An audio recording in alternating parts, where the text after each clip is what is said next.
It means freedom of thought. Family, community. I'm Roger Lowenstein. I'm the founder and the executive director of Los Angeles Leadership Academy. It's a charter school, grades 6 through 12, and we're standing here on the back patio of the high school building in Lincoln Heights. Leadership is something that is critical for our students to really focus on because we need to change the status quo in their lives. And when I think of leadership, I also think of the social justice mission of the school, which is to get our students to think critically, to perceive themselves as agents of social change, and change that status quo and succeed in life and in college. Well, lots of different ways, but mostly focusing on ways to get our students to see themselves as activists and people who can change their lives. So for example, in the middle school we teach social studies community action. It isn't just social studies. We focus on different challenges that are in the community. We identify who's out in the community trying to change things for the better. We invite those grassroots activists to come into our school and make presentations and invite us to join them in whatever actions they're doing.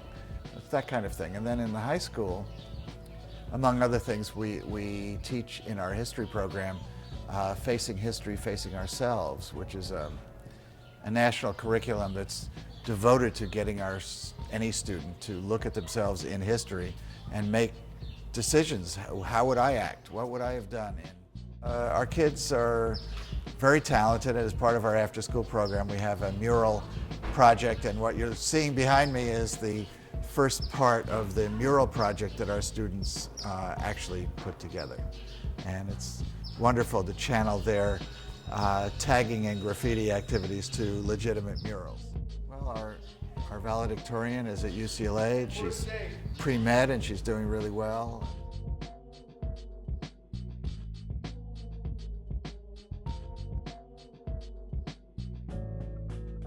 We have students at UC Riverside, UC Santa Cruz, St. Mary's College here in Mount St. Mary's here in LA, and one of our students is at Howard University in his freshman year, doing really well in the first year of the Obama administration. We were extraordinarily lucky to get this building for our high school. It used to be a residential facility called the Florence Crittenton Center for pregnant teens, and unfortunately it closed, but fortunately for us we were able to get it, and it's a fantastic place. So here we are in the front of the building. We're on East Avenue 33 in Lincoln Heights, which is a really wonderful and very interesting community. And we were lucky enough to get this building, and now we're going to be again even more lucky if we can buy the Salvation Army property, which is 2 blocks from here, in order to move our middle school and partner with an elementary school. So we would ideally within a couple of years have K through 12, maybe 900 kids, all college prep, all of them ready to change the world. So that's our goal.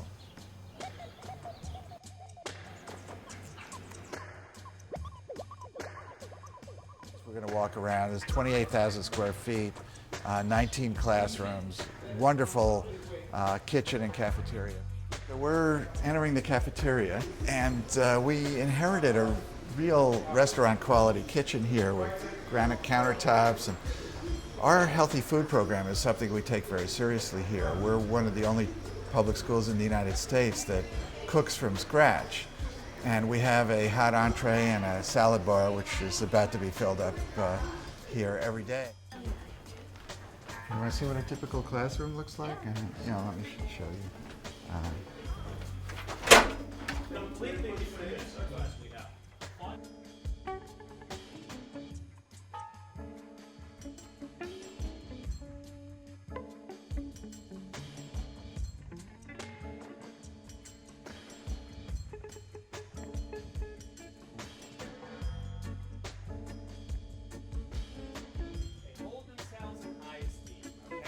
We're about to peek into our music class, which is a terrific class where we are teaching our students to sight read music, which is a terrific skill that a lot of professional musicians don't even know how to sight read. So we were lucky to get a grant from the Ella Fitzgerald Foundation that allowed us to get these 23 keyboards, electronic keyboards, and we have a terrific teacher, and so let's take a look.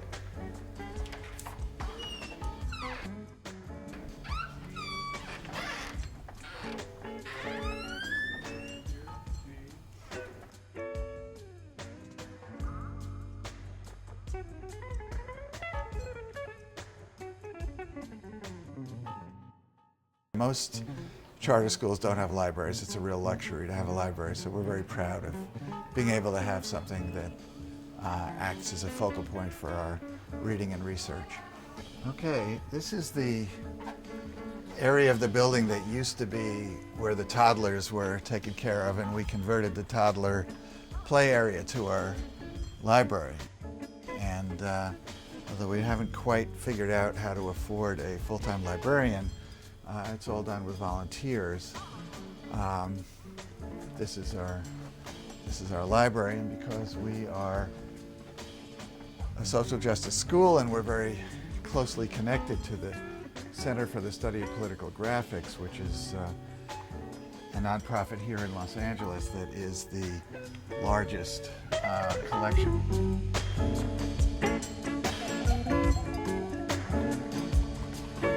Check out our only flat area, which is a little PE area right out the door here, and then also our platform, which juts out from the hillside where our physical education program is. I think you can see, we're going to go up these steps here. I think you can see that we're on a fairly steep hillside. We own all the way up to the top of the mountain here. It's about 4 acres. And one of our plans is, and this goes back to what we were talking about before about leadership, one of our plans for this part of the hillside here is to build a rock climbing wall and a ropes leadership training course that will be not just for our students but for the entire community, a way to develop leadership training through team building and community exercise.